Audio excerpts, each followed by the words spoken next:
With the NBA playoffs now in the second round, all eyes are on the biggest names on the court.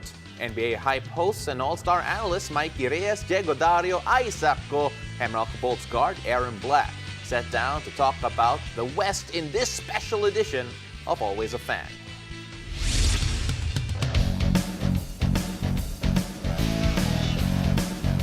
What's up, guys? We are here at the biggest and newest NBA store here in the Philippines. My name is Diego Dario, and with me is my guy Aaron Black, Isaac Go, and of course Mr. Shoot First, Mikey Reyes, and we are rocking the NBA official jerseys.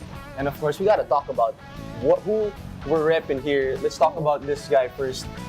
Magic Johnson, AB. Or fan ako ever since, big point guard, I like his game. Syempre Lakers style, bro. And LeBron talks a lot about Magic Johnson. He's more of a Magic Johnson compared to being a Jordan. And most of my favorite players have always been Lakers. Right. So, I've just been a Kobe, Magic, LeBron. Mikey for sure.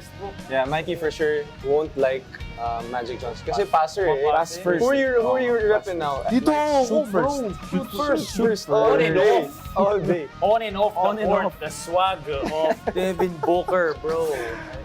So swag. Self-explanatory, Swaggy ka naman bro. talaga. Swag talaga to. Fits, bro. Let's go to this guy, Mr. Big Chill, Isaac. Oh, di bagay, no? LBJ. Di ba, joke lang. This is because he is the GOAT of our generation. And Okay, good. Of our generation. Of our generation. Maganda yung ano mo dun. Maganda Our yung safe, wording safe. mo dun. Of our generation. And not only that, talagang what he's done not only for on the court but off the court. Ibang level. Goat. So on and off the court, swag on and off the court, goat on and off the court sa Ikaw, hindi akin. ka ba nagsasawa? This is my guy right Hindi ka ba here. He's been a nagsasawa? fan since his rookie year in the NBA, Hindi ka ba Dame nagsasawa Lillard. dyan, bro? Alam ko wala siya sa playoffs sige. ngayon, pero Talking first about time. Lillard, Shoot talking first. about Lillard, what does he need to do? Does he need to leave Portland? Honestly, I'm a Portland fan because of Dame. So, Dame, do what you gotta do to win. I'm just saying, if you see this, okay, hindi niya makikita to, pero, He's gotta go. He's gotta go. He's gotta He's gotta go. I mean, go. AB agrees with me. AB agrees. LA, baby. Let's go! We're rocking the jerseys that we want, but let's Yep. talk about our personal favorites in the West. Let's start with Okay. you, AB. Personal favorites, SGA.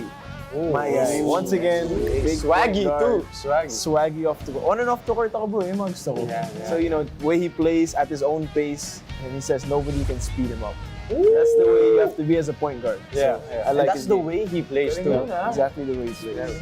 How about Hindi you? natin natutunan ng bata. Wala, puro speed lang tayo. Hindi pala di ako mabilis eh. So,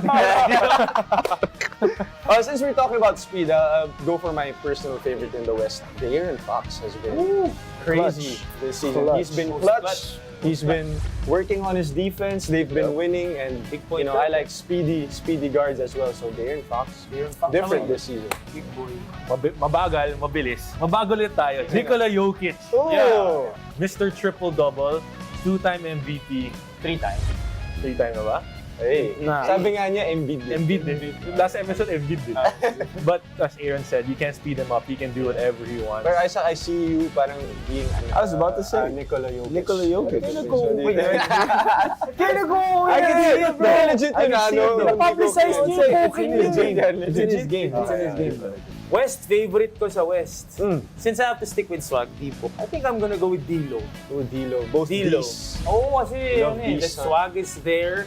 I feel like he's back in his natural habitat na big market. I feel Right. like He's a big meant market. for Oh, he's markets made for like the that. spotlight he likes to play. He was great with Brooklyn. He was an all-star. Pero with Minnesota, parang step back ng True. konti. Kasi feeling ko, tinamad eh. Now he's back. Now he's back though Do you with the think they'll Lakers. resign him? I think they should. They should resign. Unless they get someone like, of course, Kyrie. Lillard or And Kyrie. I think he fits well though He with fits the Lakers. well with LeBron, us. AD. Kasi, He can shoot. Right. Yeah, he's not a super ball dominant point guard. And he's another guy that plays at his own pace. How about the underrated players? Yung, they're very effective pero hindi masyado napapansin. Start off with you. Isaac, The big Coco, chill.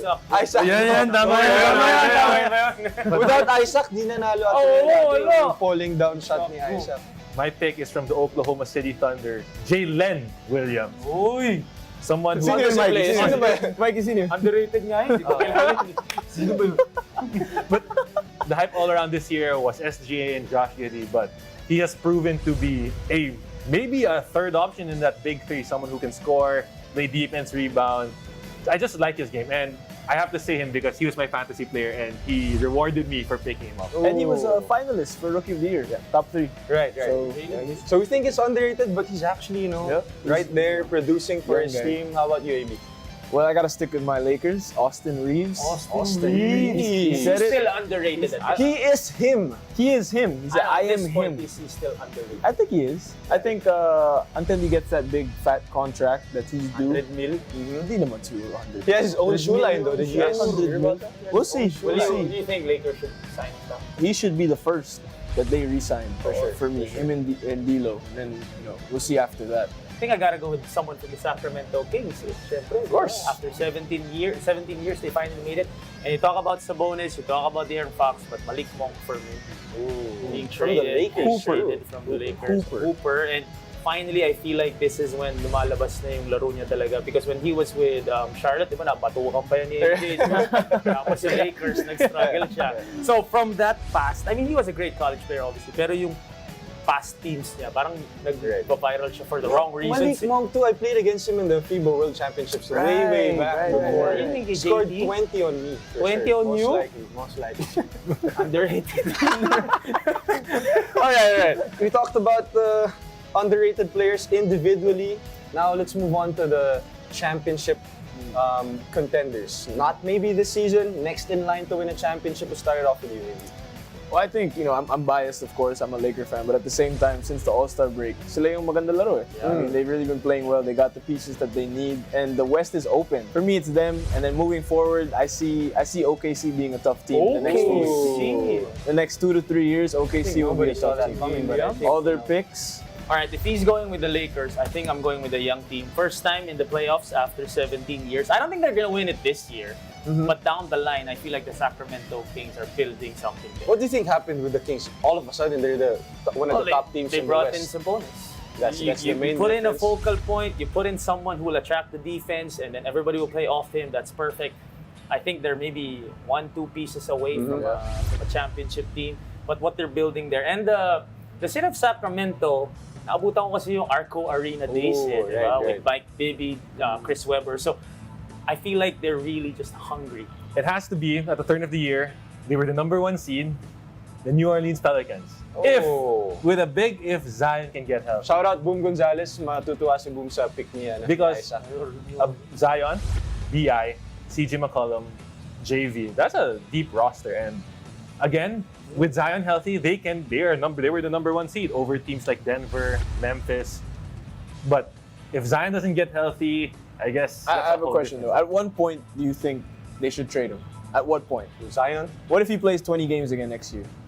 What can you get back? You're not gonna get the same package for Zion. If 20 games, only in the playoffs, GL.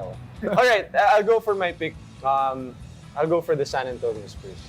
Huh? Excuse Wemby? me? What? I'm a Spurs fan. Future to hindi pasta. No, kaya nga, in the next 10 years, years? if they get Wemby, What if they don't get Wembanyama, Wemby? 10 years. then scrap this pick. But if they get Wemby, Kahit sino sure naman ball who gets Spurs. Wemby. Sure ball Spurs. Whoever gets Wemby naman. But I think Spurs has the most Siyempre, most last sila eh. probability. Uy, Detroit yung last. So- Huwag naman. Detroit ba? So San Antonio Spurs. Spurs fan ka Spurs pala. fan. so I go Another for the hot Spurs. take by Diego Dario. And because of Diego Dario's hot take We're of done. the San Antonio Spurs winning in a few years, that is over for us. And we enjoyed ourselves. Thank you very much, Aaron, Isaac, Spurs. My name is Mike Chris. This has been a special edition of The Game, and we'll see you next time.